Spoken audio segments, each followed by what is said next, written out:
Sir, കാശ്മീരിലെ തീവ്രവാദി ആക്രമണം, പഹൽഗാമിലെ തീവ്രവാദി ആക്രമണത്തിന് ശേഷം ഇന്ത്യ എടുത്തിട്ടുള്ള ചില കടുത്ത തീരുമാനങ്ങൾ പാകിസ്ഥാൻ തന്നെയാണ് ഈ സർവ്വ പ്രശ്നങ്ങളും ഉണ്ടാക്കിയത് എന്ന് ലോകരാഷ്ട്രങ്ങൾക്ക് മുന്നിൽ ഇന്ത്യ പറഞ്ഞു കഴിഞ്ഞിരിക്കുന്ന ഈ അവസരത്തിൽ, പാകിസ്ഥാന് കുറ്റം നിഷേധിക്കാൻ പറ്റാത്ത അവസരത്തിൽ ഇപ്പോ നമ്മൾ എടുത്ത ചില കടുത്ത തീരുമാനങ്ങൾ, സിന്ധു നദി ഒക്കെ നമ്മളെ വെള്ളമൊക്കെ അവർക്ക് കൊടുക്കാത്ത രീതിയിലേക്കുള്ള കടുത്ത തീരുമാനങ്ങളൊക്കെ പോകുന്നു എന്ന് പറഞ്ഞപ്പോൾ, നിങ്ങൾ വെള്ളം ഒഴുകുന്നത് നിർത്തിയാൽ നിങ്ങൾക്ക് വെള്ളത്തിന് പകരം ചോര ഒഴുക്കേണ്ടി വരും എന്ന് ബേനസീർ ഭൂട്ടോ എന്ന പാകിസ്ഥാൻ പഴയ പ്രധാനമന്ത്രിയുടെ മകൻ ബിലാൽ ഭൂട്ടോ ഒരു പൊതുയോഗത്തിൽ പാകിസ്ഥാനിൽ പറഞ്ഞതായിട്ടുള്ള വാർത്ത പുറത്തു വരുന്നത്. അപ്പൊ ഇത്തരത്തിൽ വാർത്ത പുറത്തു വരുന്നു. പിന്നെ അവരില് ആണവായുധം കൊണ്ട് അവർ നമ്മെ തീർത്തു കളയും എന്നൊക്കെ ഭീഷണിയാണ് പെടുത്തിയിരിക്കുന്നത്. സർ, ഇതൊക്കെ കൂടെ ഈ രണ്ട് കാര്യങ്ങൾ കൂട്ടി വായിക്കുമ്പോൾ ഇന്ത്യക്ക് എന്ത് മറുപടി ഇതിൽ നൽകാൻ കഴിയുമെന്ന് അങ്ങ് ധരിക്കുന്നു? കൊച്ചു ഭൂട്ടോ അങ്ങനെ പറഞ്ഞതിൽ അത്ഭുതപ്പെടാനൊന്നുമില്ല. കാരണം അദ്ദേഹത്തിന്റെ അമ്മ മരിച്ചത് കൊലപാതകത്തിലൂടെയാണ്. അദ്ദേഹത്തിന്റെ അപ്പൂപ്പനാവട്ടെ ഭൂട്ടോ, യഥാർത്ഥ ഭൂട്ടോ മരിച്ചത് അദ്ദേഹത്തെ തൂക്കിക്കൊല്ലുകയായിരുന്നു നിഷ്ഠുരമായിട്ട്. അപ്പൊ കൊലപാതകങ്ങളുടെയും തൂക്കിക്കൊല്ലലുകളുടെയും രക്തച്ചൊരിച്ചുകളുടെയും ഒക്കെ തലസ്ഥാനമായിട്ടുള്ള ഒരു സ്ഥലത്ത് എന്ന് പറയുമ്പോൾ തീർച്ചയായിട്ടും അദ്ദേഹത്തിന്റെ വാക്കുകളിലും സിരകളിലും മസ്തിഷ്കത്തിലും ഒക്കെ ഈ കൊലപാതകത്തിന്റെ ചോരയുടെ ഒക്കെ അതിന്റെ ഒരു മണവും സ്വാധീനവും തീർച്ചയായിട്ടും ഉണ്ടാവുമല്ലോ. അതുകൊണ്ടാണ് ആ ഭാഷയിൽ അദ്ദേഹം സംസാരിക്കുന്നത്. യുവകോമളനൊക്കെ ആണെങ്കിലും അദ്ദേഹത്തിന്റെ മനസ്സ് ഇത്രമാത്രം രക്തപങ്കിലമാണ്, പാപപങ്കിലമാണ്. പാകിസ്ഥാന്റെ മനസ്സ് പോലെ തന്നെ പാകിസ്ഥാൻ എന്നാണല്ലോ പറയേണ്ടത്. നമ്മള് പാകിസ്ഥാൻ, പാപികളുടെ സ്ഥാനമായിട്ട് അത് മാറിക്കഴിഞ്ഞിരിക്കുന്നു.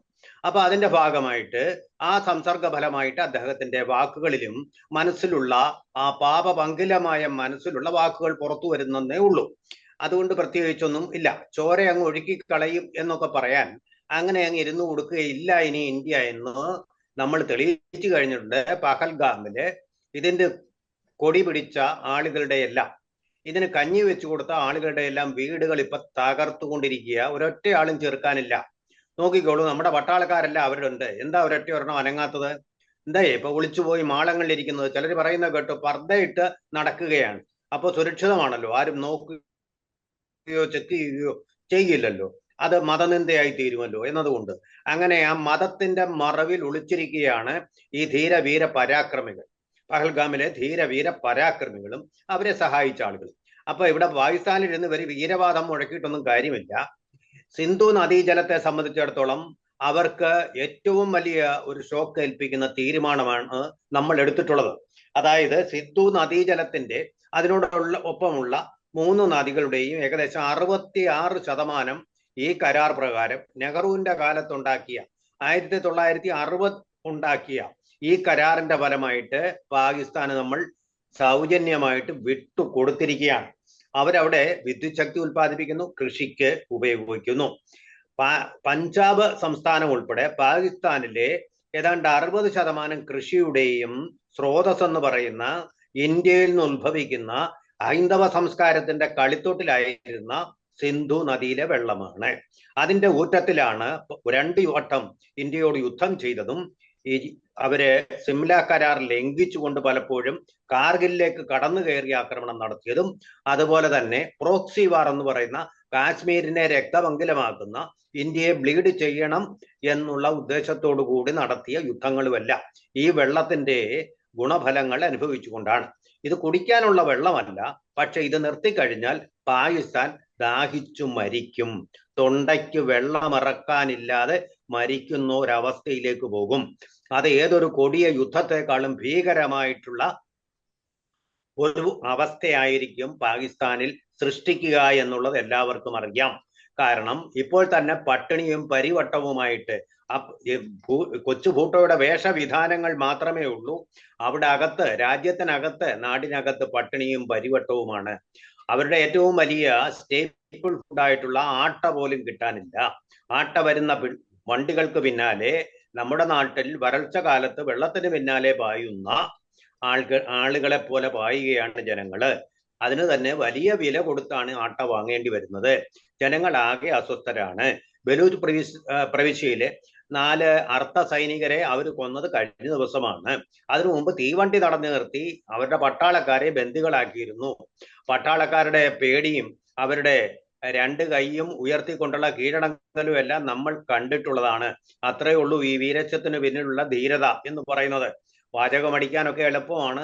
ഇന്ത്യ ഒരു യുദ്ധം ആരംഭിച്ചു കഴിഞ്ഞാല് യാതൊരു വിധത്തിലും പ്രതിരോധിക്കാനുള്ള ശക്തി അവർക്കില്ല. കാരണം നമ്മുടെ ആയുധശേഷി, നമ്മുടെ പട്ടാളത്തിന്റെ ധൈര്യം, എണ്ണം, അതുപോലെ തന്നെ തന്ത്രപരമായിട്ടുള്ള തന്ത്രശേഷിയുള്ള ആയുധങ്ങളുടെ എണ്ണം, ഇതൊക്കെ പാകിസ്ഥാനേക്കാൾ എത്രയോ, ടാങ്കുകൾ ഉൾപ്പെടെ, ആർട്ടിലറി ഉൾപ്പെടെ എല്ലാം പാകിസ്ഥാനേക്കാൾ എത്രയോ ശേഷിയും പ്രഗതിശേഷിയുള്ളതും എണ്ണത്തിലും ഗുണത്തിലും എല്ലാത്തിലും മുന്നിലുമാണ്. അപ്പോൾ ഒരു യുദ്ധം പാകിസ്ഥാൻ ഇന്ത്യക്ക് ഒരു മാച്ചേ അല്ല ശരിക്കും യുദ്ധം വന്നു കഴിഞ്ഞാൽ. അതുകൊണ്ടാണ് ഇവർ ഈ കള്ളക്കളികളും പ്രോക്സി വാറുകളും ഭീകര ആക്രമണങ്ങളും ഒക്കെ നടത്തുന്നത്. ഇപ്പൊ അവർ തന്നെ സമ്മതിച്ചിട്ടുണ്ട്, ഭീകരവാദികൾക്ക് അവർ പരിശീലനം നടത്തുന്നു, അതൊരു തെറ്റായിരുന്നു എന്ന് ഇപ്പൊ സമ്മതിച്ചിട്ടുണ്ട്. ഒരു പശ്ചാത്താപം ഇപ്പൊ വന്നിട്ടുണ്ട് ആദ്യമായിട്ട്. അപ്പൊ ഇന്ത്യയുടെ റെലൻറ്റ്ലെസ് ആയിട്ടുള്ളതാണ്, പെട്ടെന്നൊരു യുദ്ധത്തിലേക്ക് പോവുകയല്ല, പ്രകോപനം ഉണ്ടാക്കിയാൽ തിരിച്ചടിക്കുക. നമ്മളായിരിക്കില്ല ആദ്യം യുദ്ധം നടത്തുക. പാകിസ്ഥാൻ ഇങ്ങോട്ട് ആക്രമിച്ചു എന്ന് ബോധ്യപ്പെട്ടാൽ, ഇപ്പൊ അത് നടക്കുന്നുണ്ട്, ഇപ്പൊ തന്നെ വേണമെങ്കിൽ തിരിച്ചടിക്കാം. പാകിസ്ഥാൻ പലതരത്തിലുള്ള പ്രകോപനങ്ങൾ അതിർത്തിയിൽ നടത്തുന്നുണ്ട്. അവരെ ഈ LOC എന്ന് പറയുന്ന ലൈൻ ഓഫ് കൺട്രോളിന്റെ അവിടെ നിന്ന് അതിക്രമിച്ച് കടന്ന് വെടിവെക്കുന്നുണ്ട്. ഇന്ത്യൻ സേന തിരിച്ചും വെടിവെക്കുന്നുണ്ട്. ഇതൊരു യുദ്ധ ശ്രമമായിട്ട്, യുദ്ധ ഉദ്യമമായിട്ട് കരുതി ഇന്ത്യക്ക് യുദ്ധം ചെയ്യാവുന്നേ ഉള്ളൂ, തിരിച്ചടിക്കാവുന്നേ ഉള്ളൂ. നമ്മുടെ നേവി, അതുപോലെ എയർഫോഴ്സ്, അതുപോലെ തന്നെ കരസേന, ഇതെല്ലാം സർവ്വസജ്ജരായിട്ട് നിലകൊള്ളുകയാണ്. ഏത് നിമിഷത്തിലും നമ്മുടെ ബംഗ്ലാദേശ് യുദ്ധത്തിനെടുത്തത് ഏതാണ്ട് 18 ദിവസമാണെങ്കിൽ അത്ര പോലും വേണ്ടി വരില്ല പാകിസ്ഥാന്റെ കറാച്ചി ഉൾപ്പെടെ പിടിച്ച്, അവരുടെ കഴുത്തുൾപ്പെടെ പിടിച്ച് ഞെരിച്ചമർത്താൻ വേണ്ടിയിട്ട് വലിയ സമയമൊന്നും എടുക്കില്ല. പക്ഷേ നമ്മളായിട്ട് നമ്മുടെ ഒരു ധാർമ്മികതയുണ്ട്, പാകിസ്ഥാൻ ഇല്ലാത്ത ഒന്ന്, അതാണ് ധാർമ്മികത. അതിന്റെ ഫലമായിട്ട് നമ്മൾ പെട്ടെന്നൊരു യുദ്ധത്തിലേക്ക് പോയിക്കൊണ്ട് ലോകത്തിനാകെ നാശം വിതയ്ക്കാനും ഒരു സാമ്പത്തിക മാന്ദ്യം ഉണ്ടാക്കാനും ലോകത്തിനാകെ വിലക്കയറ്റം ഉണ്ടാക്കാനും ഒന്നും നമ്മൾ ആഗ്രഹിക്കുന്നില്ല. പക്ഷെ നമ്മളുടെ ജനങ്ങളുടെ സുരക്ഷ നമുക്ക് നോക്കേണ്ടതുകൊണ്ട് ഭീകരവാദത്തോട് സീറോ ടോളറൻസ് നമുക്ക് പുലർത്തേണ്ടതുണ്ട്. അതിനുള്ള നടപടികളാണ്, അതിലൊന്നാണ് ഈ സിന്ധു നദി എന്ന് പറയുന്നത്. ഏതൊരു യുദ്ധത്തെക്കാളും ശക്തമായിട്ടുള്ള ഒരു നടപടിയാണ്. അത് ഇന്ത്യൻ നയതന്ത്രത്തിന്റെ ഏറ്റവും വലിയ ബുദ്ധിപരമായിട്ടുള്ള ഒരു വ്യായാമമാണ്, ആയുധപരമായിട്ടുള്ള വ്യായാമമല്ല. ഇത് ബുദ്ധിപരമായിട്ടുള്ള വ്യായാമമാണ്. കാരണം പാകിസ്ഥാന്റെ തൊണ്ട വരളുന്ന അവസ്ഥയിലേക്ക് നമ്മൾ കൊണ്ടുപോവുകയാണ്. ഇത് പാകിസ്ഥാനിൽ ഉണ്ടാക്കുന്ന പ്രത്യാഘാതം എന്ന് പറയുന്നത് ആ രാജ്യം തന്നെ ഇല്ലാതാക്കാൻ, ഏതൊരു ആണവായുധത്തെക്കാളും പ്രഹരശേഷിയും ഒക്കെ ഉള്ള ഒന്നാണ് ഈ കരാറിൽ നിന്ന് ഇന്ത്യ പിൻവാങ്ങിയത്. ഈ കരാർ താൽക്കാലികമായിട്ട് മരവിപ്പിച്ചാൽ, ഇപ്പൊ നോക്കൂ, അമിത്ഷാ പറഞ്ഞിരിക്കുന്നത് നമുക്കിപ്പോ ഒന്നും വേണ്ട. എല്ലാരും പറയുന്നത് അണക്കെട്ടുണ്ടാക്കാൻ സമയം. ഇവിടെ അണക്കെട്ടൊന്നും വേണ്ട. വലിയൊരു സ്ഫോടനം ഈ സിന്ധു നദിയിൽ ഉണ്ടാക്കി കഴിഞ്ഞാൽ അതിന്റെ ഒഴുക്ക് അവിടെ നിലയ്ക്കുകയും പിന്നെ നമ്മൾ ടണലുകൾ സ്ഥാപിച്ച ടണലുകൾ നിർമ്മിക്കാനുള്ള എല്ലാ സൗകര്യങ്ങളും അവിടെ ഇപ്പോൾ ആൾറെഡി തന്നെ ചെയ്തിട്ടുണ്ട്. ഇതൊക്കെ വളരെ മുമ്പേ കണ്ട് ക്രാന്തദർശിയായിട്ടുള്ള സ്റ്റേറ്റ്സ്മാൻഷിപ്പ് ഉള്ള നമ്മുടെ ഭരണകൂടം. അപ്പോ ഈ ടണലുകളിലേക്ക് ഒഴുക്കിയാൽ ആ വെള്ളം ഇന്ത്യയിലേക്ക് എത്തിക്കാൻ പറ്റും. അതുകൊണ്ട് നമ്മുടെ ഉത്തരേന്ത്യയിലെ വരൾച്ച തന്നെ ഇല്ലാതാക്കാൻ പറ്റും. അത് പിന്നെ വെള്ളപ്പൊക്കം വരുന്ന സമയത്ത് അത് മാനേജ് ചെയ്യണം എന്നുള്ള ഒരു പ്രശ്നം മാത്രമേ നമ്മുടെ മുമ്പിലുള്ളൂ. ഈ മൺസൂൺ വരുമ്പോൾ അതിൽ ശ്രദ്ധിക്കണം എന്നുള്ള ഒരു പ്രശ്നം മാത്രമേ നമ്മുടെ മുമ്പിലുള്ളൂ. ഈസി ആയിട്ട് ഒരാഴ്ച കൊണ്ട് വേണമെങ്കിൽ പാകിസ്ഥാനിലേക്ക് സിന്ധു നദീ ജലം ഒഴുകുന്നത്. കുതിച്ചു പാഞ്ഞാണ് ആ വെള്ളം ഒഴുകുന്നത് പാകിസ്ഥാനിലേക്ക്. അതിന്റെ അഹങ്കാരമാണ് അവർ കാണിക്കുന്നത്. ആ അഹങ്കാരം ഇപ്പോൾ നിൽക്കാൻ പോവുകയാണ്. പിന്നെ ഞങ്ങളുടെ കയ്യിൽ ആണവ ബോംബുണ്ടെന്ന് പറഞ്ഞത് വെറുതെ പറയുന്നതാണ്. ബ്ലഫ്, ആറ്റോമിക് ബ്ലഫ് എന്നാണ് അതിനെ പിന്നെ നയതന്ത്രജ്ഞർ വിശേഷിപ്പിക്കുന്നത്. രാജ്യകാര്യ നിരീക്ഷകർ, രാജ്യതന്ത്രജ്ഞർ വിശേഷിപ്പിക്കുന്നു. ചുമ്മാ പറഞ്ഞ് ഇസ്ലാമിക രാജ്യങ്ങളോട് കുറച്ച് പണവും വാങ്ങിച്ച് ഞങ്ങൾ ഇസ്ലാമിക ബോംബ് ഉണ്ടാക്കുക എന്ന് പറഞ്ഞ്, ശരിയാണ്, ചൈനയും അതുപോലെ നോർത്ത് കൊറിയയും കുറച്ച് സാങ്കേതിക വിദ്യകൾ അവർക്ക് കൈമാറിയിട്ടുണ്ട്. അത് വെച്ച് എന്തോ ഒന്ന് തട്ടിക്കൂട്ടിയിട്ടുണ്ട്. അത് എടുത്ത് പ്രയോഗിക്കാമെന്നാണ് വിചാരിക്കുന്നതെങ്കിൽ അത് പ്രയോഗിക്കാൻ അവർ ചിന്തിക്കുന്നതിന് മുമ്പേ ഇന്ത്യ അവരുടെ ആറ്റോമിക് പ്ലാന്റ് തകർത്ത് കളഞ്ഞിരിക്കും. അവർ പ്രീ എംപ്റ്റീവ് സ്ട്രൈക്ക് എന്ന് പറയും. അവർ ഉപയോഗിക്കുന്നതിന് മുമ്പേ ഇതിന്റെ പ്രഹരം കഴിഞ്ഞിരിക്കും. അത് നശിച്ച് അവരുടെ രാജ്യത്ത് തന്നെ അതിന്റെ നാശം വിതയ്ക്കും. അതിനാണ് നമ്മൾ കണ്ടേ അർണോബിൽ കണ്ടില്ലേ, റഷ്യ ആക്രമിച്ചത്. അതേ രീതിയിൽ ആക്രമിക്കാനുള്ള ശക്തിയും കരുത്തും ഇന്ത്യക്കുണ്ട്. അത്ര വലിയൊരു ശക്തിയാണ് ഇന്ത്യ. അപ്പൊ അതൊന്നും പറഞ്ഞ് വിരട്ടേണ്ട യാതൊരു കാര്യവുമില്ല. അത് പ്രവർത്തന സജ്ജമാണോ എന്ന് തന്നെ അറിയില്ല.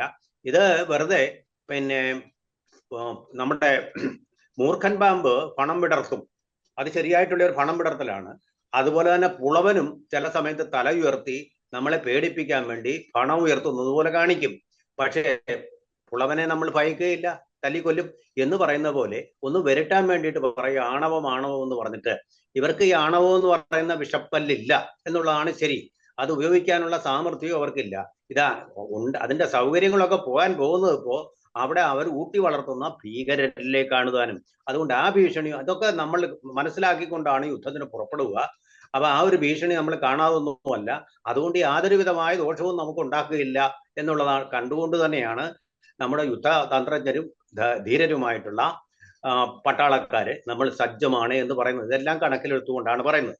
അതുകൊണ്ട് ഈ കൊച്ചു ഭൂട്ടോ അവിടെ ഇരുന്ന് എന്തെങ്കിലും പറയുന്നത് കണ്ടിട്ട് നമുക്ക് പേടിക്കേണ്ടതായിട്ടൊരു കാര്യമില്ല. നമ്മൾ ഇതെല്ലാം മനസ്സിലാക്കിക്കൊണ്ടും ഇതിന്റെ സ്രോതസ് എന്ന് പറയുന്ന ഈ ഭീകര പഹൽഗാമിൽ നടന്ന അതിക്രൂരമായിട്ട് ഉള്ള കുഞ്ഞു കുട്ടികളുടെ മുമ്പിൽ വെച്ച് നടത്തിയ കൊലപാതകം ദൈവത്തിനോ സ്വർഗത്തിനോ ഒന്നും പുറക്കാനാവാത്ത ഈ മഹാദുരന്തം വിതച്ച മനുഷ്യ ചരിത്രത്തിൽ തന്നെ ഏറ്റവും വലിയ നാണക്കേടായിട്ടുള്ള ഈ ആക്രമണത്തിന് മനുഷ്യകുലത്തിന് വേണ്ടി, ഇന്ത്യക്ക് വേണ്ടി മാത്രമല്ല മാനവരാശിക്ക് വേണ്ടി ഇന്ത്യ പകരം ചോദിച്ചിരിക്കും.